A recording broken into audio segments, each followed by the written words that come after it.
नमस्कार, मी प्रिया काळे. तरुण भारतच्या न्यूज बुलेटिनमध्ये आपल्या सर्वांचं स्वागत. आता पाहूया ठळक घडामोडी. हिडकल धरण बांधण्यासाठी जमीन दिलेल्या शेतकऱ्यांनी भरपाईची मागणी करून आक्रमक भूमिका घेतली होती. क्लब रोड बेळगाव येथील पाटबंधारे विभागाच्या उत्तर मुख्य अभियंत्याच्या कार्यालयासमोर आपल्या गुराढोरांसह काल सोमवारपासून ठय्या मांडला होता. आज पाटबंधारे विभागाच्या उत्तर मुख्य अभियंता BR राठोड, जिल्हाधिकारी नितेश पाटील व शेतकरी प्रमुखांशी सार्वजनिक बांधकाम व बेळगाव जिल्हा पालकमंत्री सतीश जारकीहोळी यांनी बैठक घेतली. लोकसभा निवडणुकीच्या आधी शेतकऱ्यांशी समन्वय साधून भरपाई देण्यासाठी तरतूद करण्याची सूचना केली आहे. त्यामुळे शेतकऱ्यांनी आपले आंदोलन मागे घेतले आहे. बेळगाव शहरातील आस्थापनांवर फलकांवर 60% कन्नड लिहिण्याचा आदेश आल्यानंतर महानगरपालिकेचे अधिकारी त्याच कामामध्ये गुंतले आहेत. बापट गल्ली, पांगुळ गल्ली परिसरातील अनेक दुकानांवरील फलक काढून जप्त करण्यात आले आहेत. या प्रकारामुळे महानगरपालिकेबद्दल तीव्र संताप व्यक्त करण्यात येत आहे. 75 वर्षांच्या इतिहासात काँग्रेसने गोरगरीब जनतेसाठी काम केले. शाळा, महाविद्यालये, रुग्णालये उभारली. देशाच्या उभारणीत मोठे योगदान देताना दिलेल्या वचनांची पूर्तताही केली.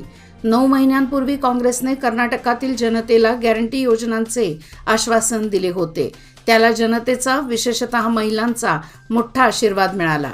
महिलांच्या सबलीकरणासाठी गृहलक्ष्मी व शक्ती योजना असून त्याचा लाभ घेत महिलांनी प्रगती साधावी आणि यापुढेही काँग्रेस सरकारच्या पाठीशी उभे राहावे असे आवाहन पालकमंत्री तथा राज्याचे सार्वजनिक बांधकाम मंत्री सतीश जारकीहोळी यांनी केले. निप्पाणीत राजा शिवछत्रपती सांस्कृतिक भवनात मंगळवारी तालुक्यातील गॅरंटी योजना लाभार्थ्यांचा मेळावा पार पडला. या प्रसंगी ते बोलत होते. यावेळी कृष्णा वंटे या दिव्यांग व्यक्तीला 3 चाकी वाहनांचे वितरण करण्यात आले. बेळगाव उत्तरचे आमदार आसिफ सेठ यांनी मंगळवारी समर्थनगर परिसराला भेट देऊन येथील समस्या जाणून घेतल्या. महिन्याभरापूर्वी येथील नागरिकांनी आमदारांना निवेदन देऊन समस्या सोडवण्याची मागणी केली होती.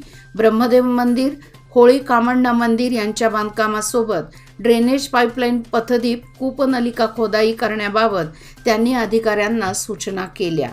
यावेळी बंडू केरवाडकर, मुरली जांगळे, वसंत हलगेकर, प्रकाश राऊत, संजय पाटील, बाळू कोलेकर, मनोज तानावडे यांच्यासह युवक मंडळांनी आमदार सेठ यांचा सत्कार केला. यावेळी समर्थनगर येथील रहिवासी व अधिकारी उपस्थित होते. मागील 2 महिन्यांपासून वृद्ध, दिव्यांग व विधवा लाभार्थ्यांची मासिक पेन्शन ठप्प झाली आहे.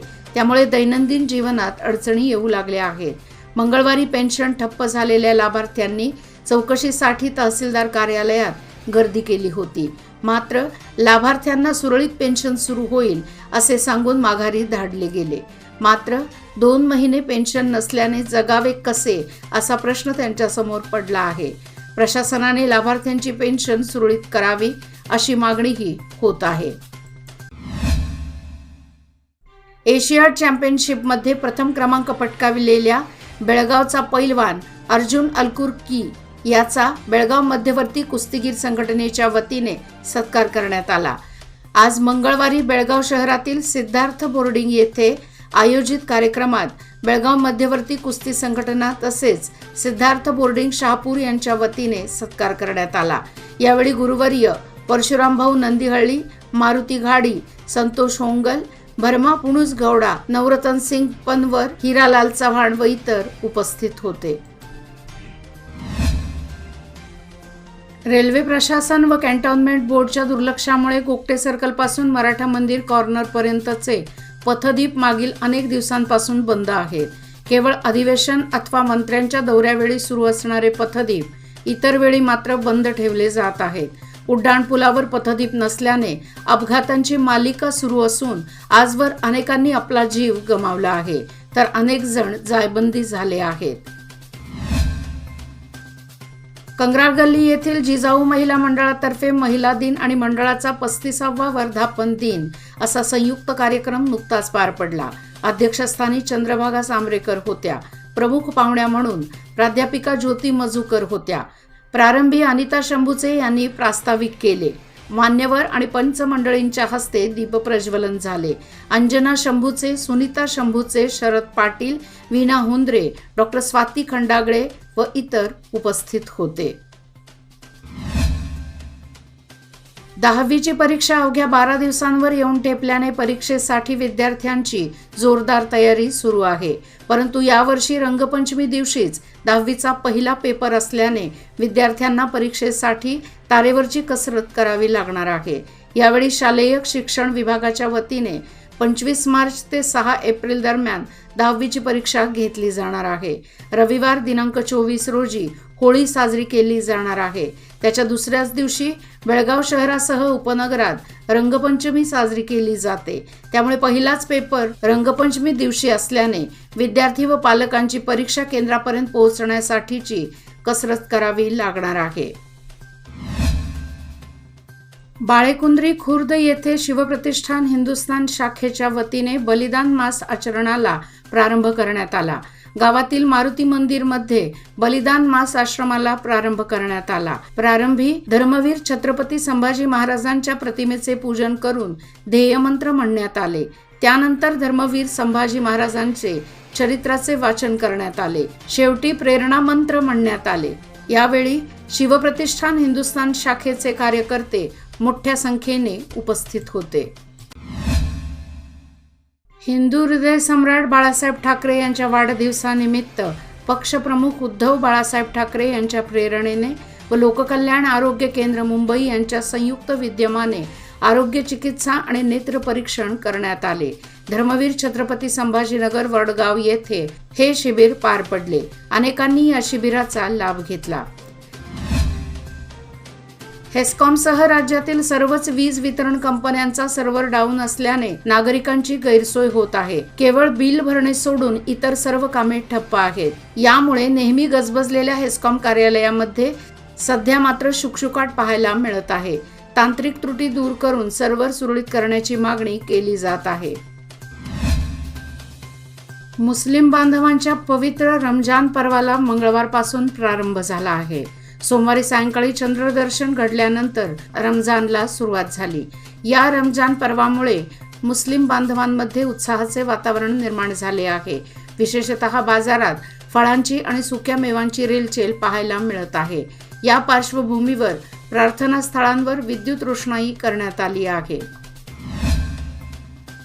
दलित समाजांवर होणारे अन्याय व दलित समाजाला संरक्षण देण्याच्या दृष्टीने विशेष प्रयत्न करणार असल्याची माहिती संकेश्वर पोलीस ठाण्याचे पोलीस निरीक्षक SM आवजी यांनी दिली.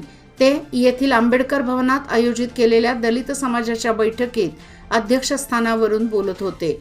या बैठकीला समाज कल्याण अधिकारी माहूत, पोलीस उपनिरीक्षक SM मुकरी, दलित समाजाचे नेते करेप्पा गुंडेंनावर, बसवराज कोळी, दिलीप होसमनी, प्रमोद होसमनी, विक्रम कर्निंग, प्रकाश महिलाके व महेश हट्टीहोळी आदींसह दलित समाजाचे कार्यकर्ते उपस्थित होते. गतवर्षी पावसाचे प्रमाण कमी झाल्याने सध्या दुष्काळाच्या झळा सर्वांनाच बसत आहेत. सर्वच उद्योग व्यवसायात मंदीचे वातावरण निर्माण झाले आहे. पावसाविना शेती पिकांचे नुकसान झाल्याने शेतकऱ्यांचे उत्पन्न देखील घटले आहे. पशुपालकांसमोर तर चाऱ्याचा गंभीर प्रश्न निर्माण झाला आहे. चाऱ्याची उपलब्धता करून पशुसंगोपन करण्याचे आवाहन पशुपालकांसमोर निर्माण होऊ लागले आहे. अशा या परिस्थितीत ज्वारीचा कडबा काहीसा पशुपालकांची चिंता मिटवण्यास पूरक ठरत आहे. पण चाऱ्याची उपलब्धता कमी असल्याने ज्वारीच्या कडब्याला प्रति 100 पेंडीला 2000 ते 2500 रुपये भाव द्यावा लागत आहे. यामुळे एक प्रकारे ज्वारीच्या कडव्याला सोन्याचा भाव आल्याचे दिसत आहे. याचबरोबर आजचे बातमीपत्र इथेच संपले. अधिक माहिती आणि ताज्या घडामोडी करता पाहत रहा तरुण भारत न्यूज चॅनल. तसेच आमच्या चॅनलला लाईक, शेअर आणि सबस्क्राईब करायला विसरू नका. आणि विश्वासार्ह बातम्यासाठी दररोज वाचा दैनिक तरुण भारत. धन्यवाद.